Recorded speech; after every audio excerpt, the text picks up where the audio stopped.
Hello and Fakhar नागली to all of you. मैं हूं फ़खर यूसुफज़ई और आप देख रहे हैं डिबेट विद फ़खर। आज की डिबेट में बात करेंगे 2-3 बड़ी इम्पोर्टेंट खबरें हैं पाकिस्तान से भी और हिंदुस्तान से भी। वैसे तो बात सब जगहों की होती है क्योंकि खबर तो खबर होती है, लेकिन कुछ चीज़ें ऐसी होती हैं जिसका ताल्लुक डायरेक्टली और इनडायरेक्टली हमारी सोसाइटी से या फिर हमारे बिहेवियर से होता है।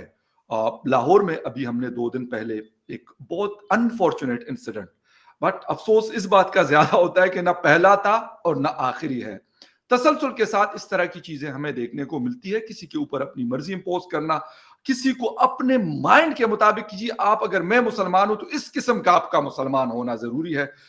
ये चीजें अनफॉर्चुनेटली हमारी सोसाइटी में बहुत ज्यादा जड़ें इसकी गहरी हुई हैं। इसकी वजूहत क्या है? इसके साथ साथ हमारे पड़ोस यानी हिंदुस्तान हमारा पड़ोसी मुल्क भी है। और मैं ये कहूंगा कि 77 साल पहले सब कॉन्टिनेंट और इस रीजन का, बल्कि अब वर्ल्ड का एक इन्फ्लुएंशियल कंट्री, एक ग्लोबल पावर के तौर पे मौजूद है। वहां पर वो कहते हैं जी 5 AIIMS of the Modi government. बड़ा इंपॉर्टेंट है। मुझे पढ़ के मुझे अफसोस अपने मुल्क के लोगों या इतने जो पॉलिटिकल लोग हैं, लीडर्स, में उनको नहीं कहता, उन पे होता है कि कभी उन्होंने नहीं बताया कि यार ये हमारे 5 मकासद हैं इस गवर्नमेंट में जो 5 साल हमने गुजारे, ये किया और आइंदा हम ये करेंगे। लेकिन वो कर रहे हैं क्या? हम कुछ सीखते हैं या कुछ सीखने की कोशिश करेंगे या नहीं करेंगे? ग़ज़व हिंद की कहानी अभी हम सुनने को हमारे आती है। ये क्या स्टोरी है, इस पे भी बात करेंगे। 3 हमारे मेन टॉपिक्स हैं और यकीनन आप स्क्रीन पे देख रहे हैं। हमें जॉइन कर रही है, एनालिस्ट है, लॉयर है और मुख्तलिफ प्लेटफॉर्म्स पे आप उनका पॉइंट ऑफ व्यू सुनते रहते हैं। बल्कि अब मैं कहता हूँ कि पॉलिटिशियन भी है, पॉलिटिक्स में भी इन्वॉल्व रहती है। नाज़िया इलाही खान हमें जॉइन करिए। Nazia, thank you very much for joining my show. वंदे मातरम, भारत माता की जय, जय जय Shri Ram. Thank you so much Fakhar भाई, मुझे दोबारा इनवाइट करने के लिए। Thanks a thank lot. You very much. आपका भी बहुत शुक्रिया आपके टाइम का। नाजिया, एक तो थोड़ा सा स्टार्ट ले लेते हैं जो लाहौर में जो कुछ हमें देखने को ना, मुझे वैसे वो 5 एम्स में ज्यादा इंटरेस्ट है, लेकिन क्योंकि ये भी एक अनफॉर्चुनेट चीज है और हमारी सोसाइटीज के अंदर ये होता है। आपके यहाँ हो सकता है कम होगा, हमारे यहाँ अनफॉर्चुनेटली बहुत ज्यादा और रेगुलर बेसिस पे। और शायद सजाएं भी उस तरह की हमारे यहाँ नहीं मिलती इन लोगों को, इसलिए ये फिर इस तरह की हरकतें करते हैं और बड़े धड़ल्ले के साथ करते हैं। थोड़ा सा इस पे आपका टेक चाहूंगा कि क्यों 58 और भी मुस्लिम कंट्रीज है, लेकिन हमारे यहाँ ये चीजें क्यों है बहुत ज्यादा? Actually, Fakar bhai, to be very frank, and everyone knows about me that I am a very blunt speaker, and as well as I am a very blunt politician, woman politician. People knows about me very well inside the courtroom, outside the courtroom, in any dais or munch, and in front of any camera. I am very blunt. We Muslims are devastate our life. We Muslims are doomed our life. हम तमाम मुस्लिम, चाहे वो पाकिस्तान के हों, चाहे वो भारत के हों, अपनी इस इस्लामिक मेंटालिटी और अपने इस एक मज़हब की किताब के चक्कर में अपने आप को बहुत पीछे रखते चले जा रहे हैं और इतने नैरो और कंज़र्वेटिव माइंड और इतनी जाहिलाना हरकतें कर देते हैं, जिससे जो एडुकेट मुस्लिम है, जो शिक्षित मुस्लिम है, जो अपने विज़न और फ़ोकस पर बहुत क्लियर है, उनको नज़रें नीची कर देनी पड़ती हैं, उनको नज़रें झुकानी पड़ती हैं। आज फ़खर भाई, आप एक एजुकेटेड आदमी हैं, आज आप मेरे सामने बैठ कर के अपने पाकिस्तान के बारे में इसलिए ही बात कर रहे हैं क्योंकि आपको वो इंसिडेंट बुरा लगा, यस, आपको वो हरकतें खराब बिल्कुल ठीक लगी। है। यस। तो इसलिए आपको मुँह खोलना पड़ा कि सोशल प्लेटफ़ॉर्म पर अगर आप जैसे शिक्षित लोग, आप जैसे एडुकेट लोग पाकिस्तान के अगर नहीं बात करेंगे, तो कौन बात करेगा? यस। आप सोचिए कि अगर एक औरत या एक लड़की, वो अगर कुछ अरबिक में लिखा हुआ कपड़ा अगर पहन कर के निकल गई है, जी। तो क्या नंगा किया जाएगा उसको? क्या इचड़ा मार्केट के पास गुलमर्ग पीएस के बगल में, क्या उसके कपड़े उतारने की ज़िद पकड़ लेगा 5,000 से ऊपर मुसलमान मॉब? बिल्कुल। या अल कुरान और प्रॉफेट मोहम्मद सल्लल्लाहु अलैहि वसल्लम या अल्लाह तबारक ताला के नज़दीकी 25 प्रॉफेट जो थे, जिसका ज़िक्र कुरान के हर आयतों में, हर सूरतों में है, क्या जी। वो ये काम कभी किए हैं कि भाई तुमने तुमने तो कपड़ा उतार देना है? आदम और हव्वा तो नंगे आए थे ज़मीन पर। बाद में कपड़े की फैक्ट्री बनी और बाद में हम्म। ये कपड़े का रिवाज आया। हव्वा और आदम तो नंगे ही ज़मीन पर उतारे जी। गए थे ना। तो मुझे ऐसा लगता है कि जिस तरह से उस औरत के साथ जो घिनौना सलूक किया गया है और इस्लाम का एक अ, झंडा लहराने की कोशिश की गई है या इस्लाम का एक सहारा लिया गया है औरत को एक बार फिर से सरेआम नंगा करने का।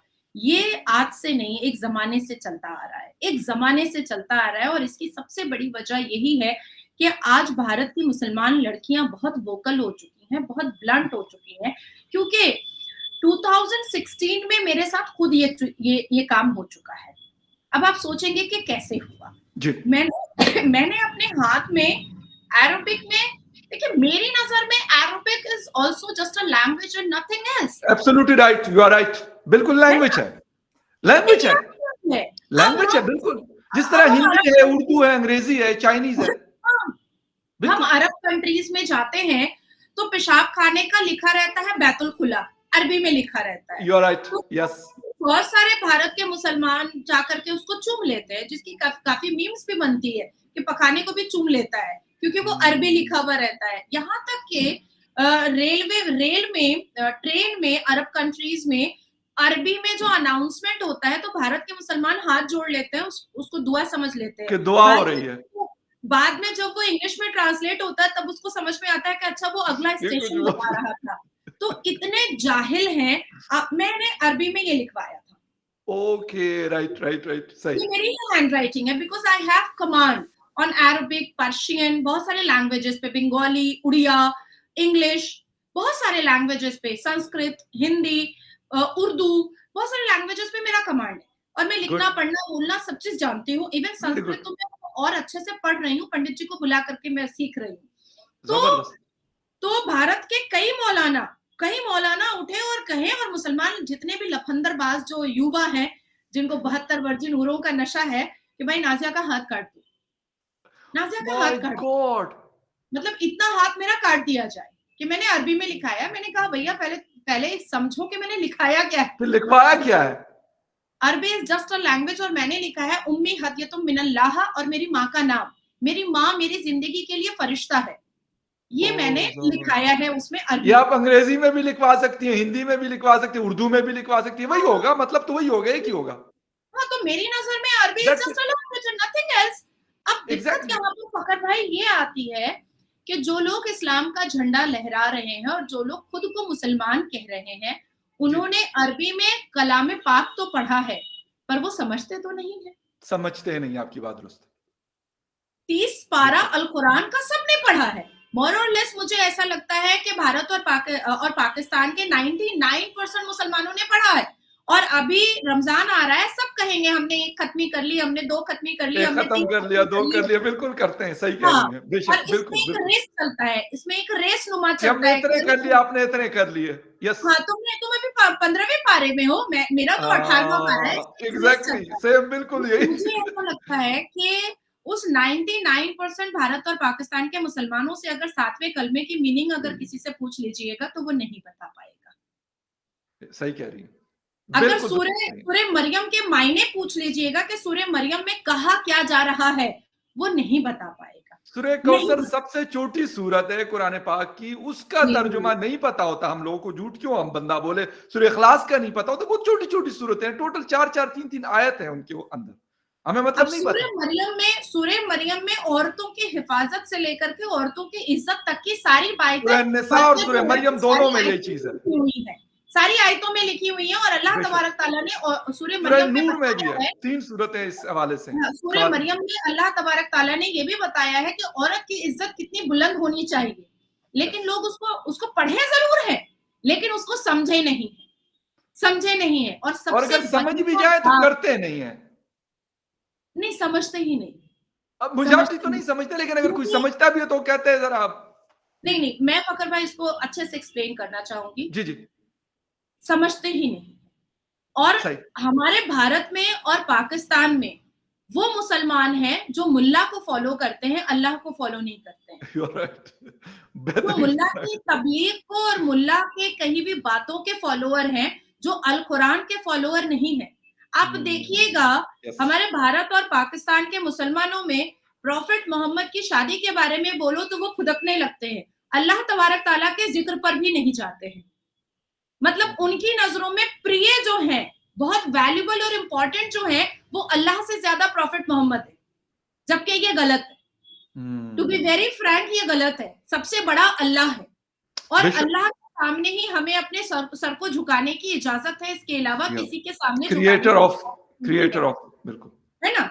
अब तीसरी बात आती है फकर भाई कि एक तो पूरे मुसलमानों ने वो इचड़ा बाजार में उसको कपड़ा उतारने को कहा, उसको मलाइन किया, उसको डिफेम किया, उसके साथ अश्लीलता का व्यवहार किया। वो तो अच्छा हुआ कि वो एसपी आकर के उसको मेहरबानो। सहरबानो उसने उसको बचा लिया, उसको तो दुआएं लगेंगी बहुत सारी मुसलमान लड़कियों की। अब बिल्कुल। दो मौलाना उसको बुला करके नाक रगड़वा यस, रहे हैं और यस। उसको माफी मंगवा रहे हैं। जी। अब कैसे मौलाना है जिन्होंने उस कुर्ते पर पढ़ा नहीं कि उस कुर्ते पे अरबी में खूबसूरत लिखा हुआ था? हम भारत से बैठे-बैठे पढ़ लिए हैं।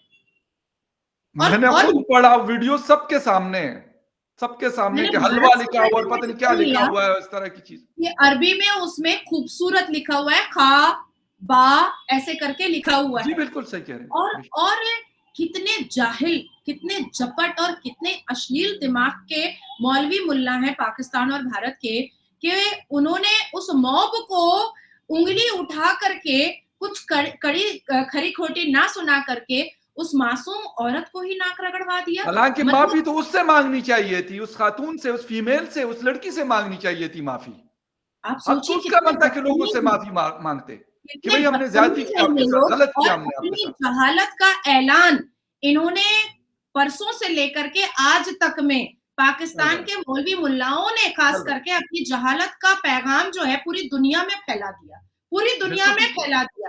आप अल बेशक। जज़ीरा पढ़िए, आप जितने भी बड़े-बड़े बीबीसी सब पे है, सब पे स्टोरी लगी चैनल्स हुई है। पढ़िए, सब में पाकिस्तान के मुल्लाओं पर थूका जा रहा है और उनको बेइज्जत किया जा रहा है। क्यों बेइज्जत किया जा रहा है? उसकी सबसे बड़ी वजह ये है कि भाई अरब देश में पखाने को भी अरबी में बैतुल खुला लिखा जाता है और लड़की ने अगर अरबी में खूबसूरत लिखा हुआ कपड़ा पहन लिया तो उसको नंगा करने की अनुमति आपको किसी ने नहीं दी है, किसी ने नहीं दी है। एब्सोल्युटली राइट, बिल्कुल ठीक। अश्लीलता की हद और होती है। मैं इस बात नाजिया। को समझती हूँ और क्योंकि इनसाइड द कोर्ट रूम मैं ऐसे-ऐसे केसेस देखती हूँ जिसमें मुझे समझ में आता है कि मुसलमान मर्द या तो पजामे का नाड़ा ढीला करके रास्ते पे निकलते हैं और पैंट पहनने वाले मुसलमान मर्द अपना ज़िप खोल करके ही निकलते हैं। फॉर गॉड्स सेक अब अगर नहीं सुधरे भारत के मुसलमान और पाकिस्तान के मुसलमान, तो मुझे ऐसा लगता है कि इन मुसलमानों को आज जो इतनी कंट्रीज़ बाहर निकाल रही है कान पकड़ करके, कल को ऐसा ना हो कि पूरे पाकिस्तान को खत्म करने में अरब का ही हाथ हो। बिल्कुल। और मेरे ख्याल में एमबीएस साहब जो बड़े आजकल बड़े फेवरेट है पूरे वर्ल्ड के, बहुत सारी चीजें हमने उनकी लास्ट 3 4 5 सालों में देखी। वो ब्यूटी कॉन्टेस्ट में उनके लोगों का जाना हो, और वही फ्लैग उनका होता है ग्रीन जिसपे कलमा लिखा हुआ है, पहला कलमा उस फ्लैग के ऊपर लिखा हुआ है, लेकिन पूरी अरब वर्ल्ड में किसी की मजाल नहीं है कि उस लड़की को कहे कि ये क्यों किया हुआ। अपने अफसोस मुझे इस बात का है कि हम पता नहीं, एक तो वैसे ही हम बहुत बैकवर्ड है, और अब मजीद शायद इस मॉडर्न एरा में भी मजीद बैकवर्ड रहना चाहते हैं। अफसोस इस बात का है कि हम इसको बदलना भी नहीं चाहते। दूसरी चीज नाजिया, हिंदुस्तान का तो मुझे नहीं पता, लेकिन पाकिस्तान में सबसे जो बड़ी चीज मैं देखता हूं वो प्रॉपर्टी के अंदर शेयर है। आप क्योंकि लॉयर भी हैं, आपने रिलीजियस बुक्स भी पढ़ी होंगी, कुरान पढ़ा होगा, बाकायदा सिस्टर का हिस्सा होता है फादर के प्रॉपर्टीज के अंदर। लेकिन यहां पाकिस्तान के अंदर हम लोग, हम सब, मैं ओवरऑल बात कर रहा हूं, जनरल बात कर रहा हूं, कोई ये स्पेसिफिक किसी को नहीं पॉइंट आउट कर रहा, नहीं देते नाजिया। उन बेचारी अपनी बहनों के साथ लड़ना शुरू कर देते हैं, उनको उनके साथ जिसे कहते आना जाना तक छोड़ देते हैं, क्योंकि उसने जायदाद में हिस्सा मांगा। उस जायदाद के अंदर जो उसके बाप ने या माँ ने छोड़ के इन सब बच्चों के लिए छोड़ी हुई है, उस पर ये लड़ रहे होते हैं। अफसोस मुझे उस बात के ऊपर ये बहुत अच्छे से समझते हैं कि ये हम गलत कर रहे हैं। एक आदमी को मैंने देखा हमारे इलाके में, कहते हैं मैं दोजख जाना पसंद करूंगा, मुझे कोई जन्नत जन्नत नहीं चाहिए, लेकिन अपनी बहन को हिस्सा नहीं दूंगा। मौजूद है, अभी भी वो शख्स मौजूद है। तो अफसोस मुझे इस बात का होता है कि यहां पे तो हमारा, हमें ना इस्लाम का पता है ना किसी और चीज का पता कि मेरी बहन का राइट है मैं उसको दे दूं, और खुशी खुशी दे दूं कि भाई ये इस तरह का राइट आपका है जिस तरह फखर यूसुफजई है उसी तरह उसकी बहन का भी है। लेकिन यहां पे हमारा इस्लाम कहीं और रख देते हैं और जहां पे हमें कोई इस तरह की लड़की नजर आती तो वहां तो हम कहते हैं पता नहीं नारे लगाना शुरू कर देते हैं, और वो बेगैरतों की तरह, सॉरी टू से कि वो लोग नारे देखिए लगा रहे थे भाई, कि सरतन से जुदा और सरतन से जुदा। मतलब ये बकवास नहीं खत्म करनी नाजिया हमने, तो शायद हम इसको खत्म करना ही नहीं चाहते। देखिए हम तो खत्म कर देंगे भारत में, हम तो बहुत खत्म अच्छी कर बात है, मैं कहता हूं आई रियली और अप्रिशिएट यू पीपल, और मुझे ऐसा लगता है कि मेरे आई रियली मैदान अप्रिशिएट में यू पीपल। उतरने के बाद मुसलमानों को एक मैसेज बहुत अच्छे से मिल चुका है, जब से मैं रोड पर उतरी हूँ। पहले तो मैं जी। रोड पर नहीं उतरती थी, लेकिन बहुत मजबूरन मुझे रोड पर उतरना पड़ा और अपनी बातों को रखना पड़ा हम्म। कि जब से मैंने रोड पर अपने कदम को रखा और मैंने तमाम हिंदुओं को कहा कि जो कोई भी तुमसे कहे कि सर तन से जुदा गुस्ताखे रसूल की सजा, तुम भी कहो अपमाने राम की सजा सर धड़ से जुदा, तुम भी कहो, ऐलानिया कहो। सही। हर धर्म को अपने अपने भगवान की आस्था और उनकी इज्जत बहुत पसंद इज्जत सबको चाहिए, बिल्कुल, है ना? You are right. दूसरी चीज मैं आपको बता देना चाहती हूँ कि इस पूरी दुनिया में पाकिस्तान और भारत के मुसलमानों का दो ही आइडेंटिफिकेशन रह गया है फखर भाई। पहला आइडेंटिफिकेशन इनका रह गया है कि मुसलमान मर्द गोल्ड डिगर, पैसे के लालची होते हैं, जो पैसे के सामने अपनी बहन, अपनी बीवी, अपनी बेटी किसी को नहीं समझते हैं। लफ्ज औरत अगर सामने आ जाए तो उसका हक कैसे मारना है, इनकी सारी स्ट्रैटेजी इनको इनके मजहब की किताब से ये निकाल करके मुल्लाओं की मदद से रख लेते हैं। दूसरा आइडेंटिफिकेशन मुसलमान मर्दों का रह गया है अश्लील। अश्लीलता कैसे करनी है, इसमें पूरी मदद मौलवी मुल्ला भारत से लेकर के पाकिस्तान तक मर्दों को पूरी मदद करते हैं अश्लीलता मचाने की, जिसकी जिंदा मिसाल आपने वो मार्केट में देख लिया आपके यहाँ उस कि लड़की का। मौलानाओं ने मॉब को नहीं झाड़ करके उस औरत को ही नाक रगड़वाया। तो यही दो आइडेंटिफिकेशन मुसलमान मर्दों की है, बाप बड़ा ना भैया, सबसे बड़ा रुपया मुसलमान मर्दों के लिए, और दूसरा मुसलमान मर्दों के लिए औरत is just a sex toy and nothing else, nothing else. सही। ठीक। अच्छा नाजिया, थोड़ा सा ये चीज तो मैं यही कह रहा हूँ, आप जिस तरह कह रही कि हम खत्म करके छोड़ेंगे, और बहुत अच्छी बात है। मेरे ख्याल हमें भी इसे लर्न करना चाहिए, और we should try for that at least कि भाई गलत है, ये गलत है, इस चीज के साथ अब मजीद नहीं चला जा सकता। ये जो वो टीएलपी के लोग हो या सीएलपी के लोग हो या किसी और के लोग हो, उनको साफ क्लियर कट शब्दों में कहना है कि बस भाई बस। वो सॉन्ग होता था ना सजाद अली का, बस भाई बस, ज्यादा बात नहीं चीफ साहब, वो वाली बात करनी पड़ेगी इन सबको, तब जाके ये शायद इंसान के पुत्र बनेंगे, अदरवाइज मुझे नहीं लगता ना। जब थोड़ा सा बात करते हैं, नरेंद्र मोदी साहब बड़े सुपर्ब जा रहे हैं, और अभी थर्ड टर्म की तैयारी है उनकी। 5 M's of the Modi government, कल में एक आर्टिकल बल्कि आपके साथ मैंने शेयर भी किया था।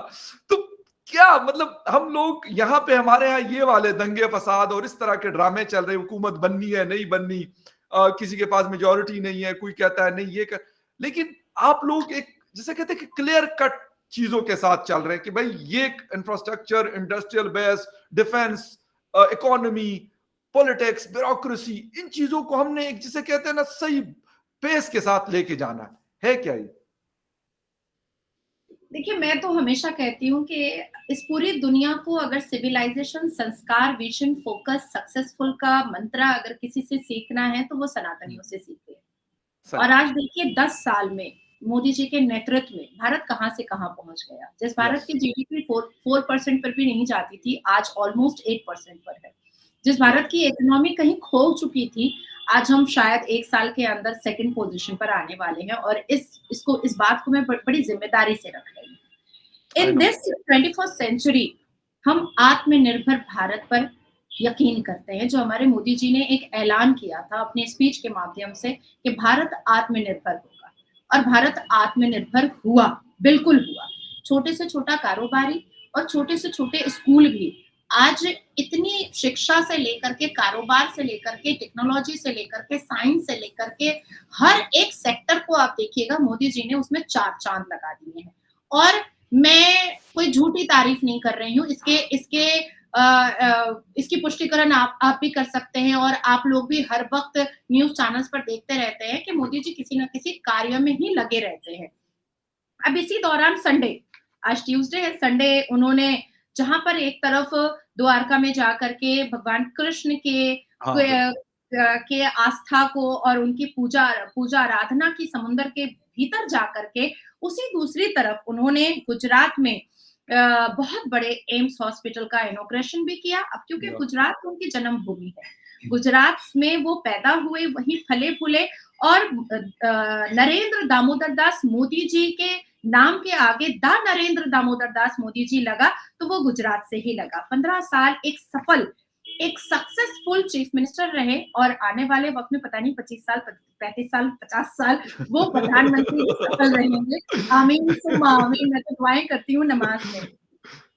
बिल्कुल 4 सही। एम्स जो है वो और भी इनॉग्रेशन हुआ, पंजाब, भटिंडा, उत्तर प्रदेश, रायबरेली और वेस्ट बंगाल।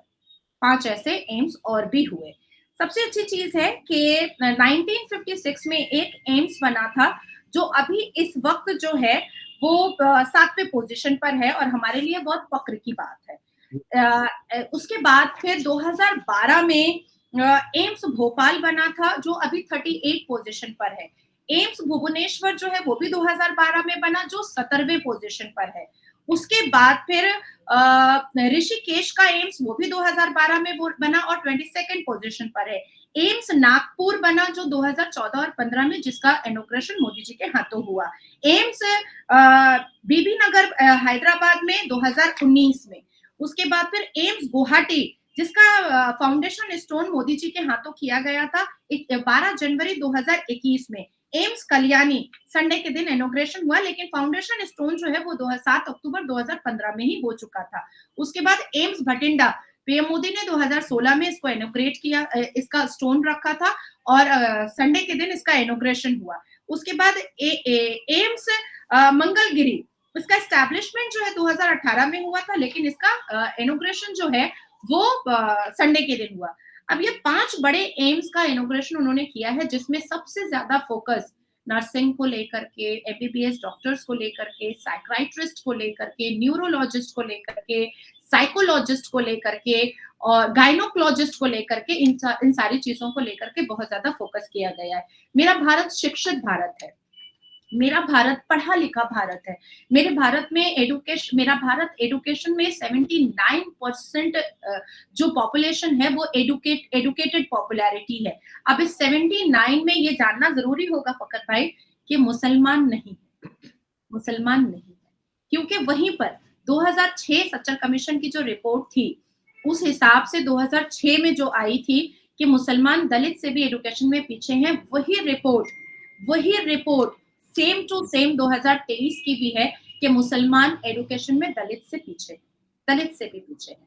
सही। 79% जो लोग पढ़े लिखे हैं, उसमें बोरी मुसलमान है, उसमें शिया मुसलमान है, ओके। उसमें हिंदूज हैं, उसमें क्रिश्चियंस हैं, लेकिन हम मुसलमान नहीं, हम मुसलमान बिल्कुल भी नहीं है। शियाओं की बेटियां जो हैं वो फाइटर जेट चला रही हैं, वो इंजीनियर डॉक्टर्स बन रही हैं। गुड। बोरी मुसलमान की जो बेटियां हैं वो पायलट बन रही हैं, एयर होस्टेस बन रही हैं, इंजीनियर डॉक्टर्स बन रही हैं, वकील बन रही हैं, जजेस बन रही हैं।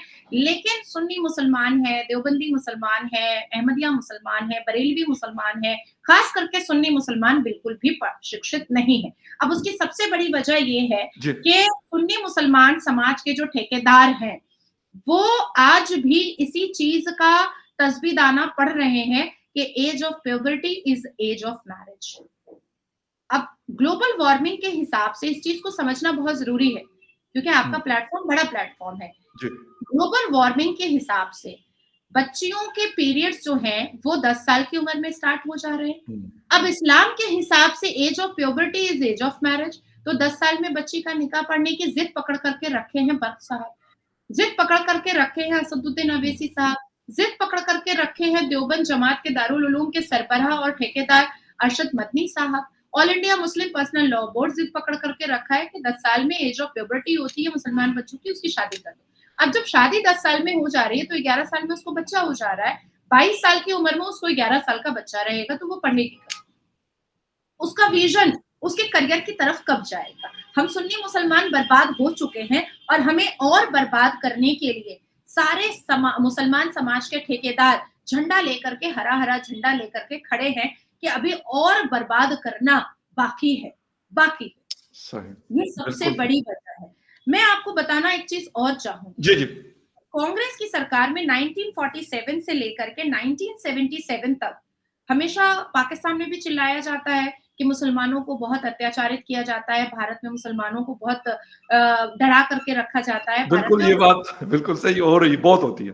और पिछले 1 साल में फ़खर भाई आप जैसे यूट्यूबर्स की वजह से, आप जैसे चैनल्स की वजह से मैंने सच्चाई को सामने रखा है पाकिस्तान में, कि सच। अब पाकिस्तान में खुद भी कहा जाता है कि नाज़िया ने बहुत सारे राज़ को खोल दिए हैं। ये खुद भी सही। पाकिस्तान के लोग कहते हैं, तो मैं आपको थैंक यू बोलती हूँ कि आप लोगों ने मुझे ये अपॉर्च्युनिटी दी कि यहाँ के मुसलमानों की अश्लीलता को मैंने खोल करके दिखाया है हुँ, और सबूतों के आधार पर खोल करके दिखाया है। एग्ज़ैक्टली। 1947 से 1977 तक 5 कैबिनेट एजुकेशन मंत्री मुसलमान थे, सही, कांग्रेस की सरकार में। सही। इतना बड़ा पद आप सोचिए कि मुसलमानों को कैबिनेट एजुकेशन मंत्री दिया या गया, जिसमें से मौलाना अबू कलाम आज़ाद थे, हुमायूं कबीर थे, मोहम्मद करीम थे, फखरुद्दीन अली अहमद थे, नूरुल हसन थे। इन्होंने क्या किया है, इन्होंने सबसे पहले तो जितने भी स्कूल थे, उसमें मुगल पीरियड को एनहांस किया। उसको बहुत ब्यूटीफुल दिखाया कि मुगल ओके। बहुत अच्छा था, उसने मंदिरें तोड़ी, उसने उसने गुरुकुल्स तोड़े, उसने राजपूतों का गला काटा, उसने वहाँ राजपूतों की बहू बेटियों को उन्होंने जौहर करने पर मजबूर कर दिया, राजपूतों की बहू बेटियों को कंधे पे उठा करके ले आता था और ज़ोर ज़बरदस्ती उसके उसके साथ निकाह करता था। ये सारी चीज़ें 1947 से 1977 तक में ये 5 एजुकेशन जिहादी मिनिस्टर्स ने, मुसलमान मंत्रियों ने सारे भारत के सिविलाइजेशन का लुटिया डुबो दिया, हुँ, बिल्कुल डुबो दिया। हमें मराठा अशोक जी के बारे में पढ़ने नहीं दिया गया, हमें शिवाजी के बारे में पढ़ने नहीं दिया गया, हमें जितने भी राजपूत महाराजा गुजरे थे उनके बारे में पढ़ने नहीं दिया गया। और जब कांग्रेस का पल्ला धीरे-धीरे खत्म होता चला गया और तब सर्वे रिपोर्ट के हिसाब से ये सारी चीज़ें निखर करके आने लगी, तब हमें पता चला कि अरे भाई भगत सिंह जी का बहुत बड़ा हाथ था आज़ादी में। अरे भाई नेताजी सुभाष चंद्र बोस जी का बहुत बड़ा हाथ था। अरे भाई अबू कलाम एपीजे अब्दुल कलाम जी तो मिसाइल मैन है।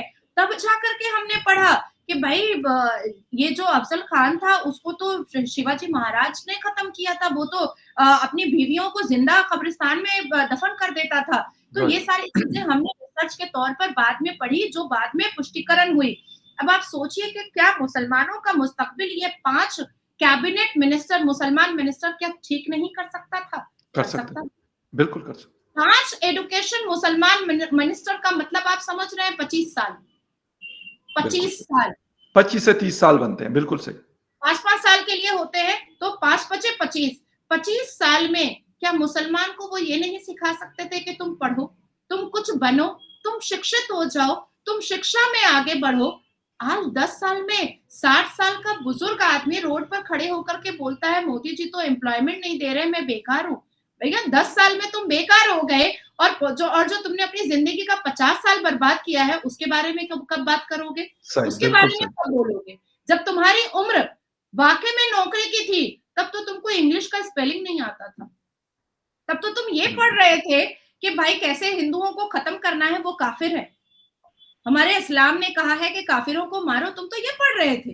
तुम तो फ़ोकस नहीं किए कि तुमको इंजीनियर बनना है कि डॉक्टर बनना है। तुम कहते मौलाना अबू कलाम आज़ाद को जो पहले आज़ादी के बाद एजुकेशन मिनिस्टर बने थे, तुम कहते उनको कि मुझे ये सब मत पढ़ाइए। मुझे नहीं ये सब काफ़िर हिंदू और ये सब करना है। मुझे मुझे हुँ, शिक्षित होना है, मुझे एजुकेशन हासिल करना है, मुझे बस एडुकेट बनाइए। अगर ये कहते, तो आज तुम्हें रोना नहीं पड़ता। आज तुम्हें भीख नहीं मांगना पड़ता। आज तुम्हें जजिया के नाम पर फितरा और ज़कात नहीं उठाना पड़ता। आज तुम्हारा कुर्ता लंबा और पजामा नाटा और जाली टोपी नहीं होती तुम्हारे तुम्हारे शरीर पर। हुँ, सूट बूट होता और तुम भी किसी बड़े से ऑफिसर बन करके तुम बैठे होते, तुम आईपीएस आईएएस होते और आम के पेड़ में आम ही पैदा होता है। एक मुसलमान का बेटा अगर एक मुसलमान पिता आईपीएस होता है ना, तो वो अपने बच्चों को भी आईएएस बिल्कुल, पढ़ाता है। ज़रूर बनाता है। मेरे फादर एमएससी थे। तो मेरे फादर ने अपनी 2 बेटियों को वकील बनाया, 1 बेटी को पीएचडी और एमबीए करवाया। 3 बेटियां और तीनों शिक्षित, क्योंकि वो एमएससी थे। मेरी माँ एमए थी, तो उन्होंने अपनी बेटियों पर फोकस किया। तो वो मर्द जो 60 साल की उम्र में रेहड़ी लगा रहा है, जाली टोपी पहन करके, आज न्यूज़ चैनल पर कहता है कि मोदी जी तो हमें नौकरी नहीं दे रहे। 60 साल की उम्र में तुमको नौकरी की खबर आ गई।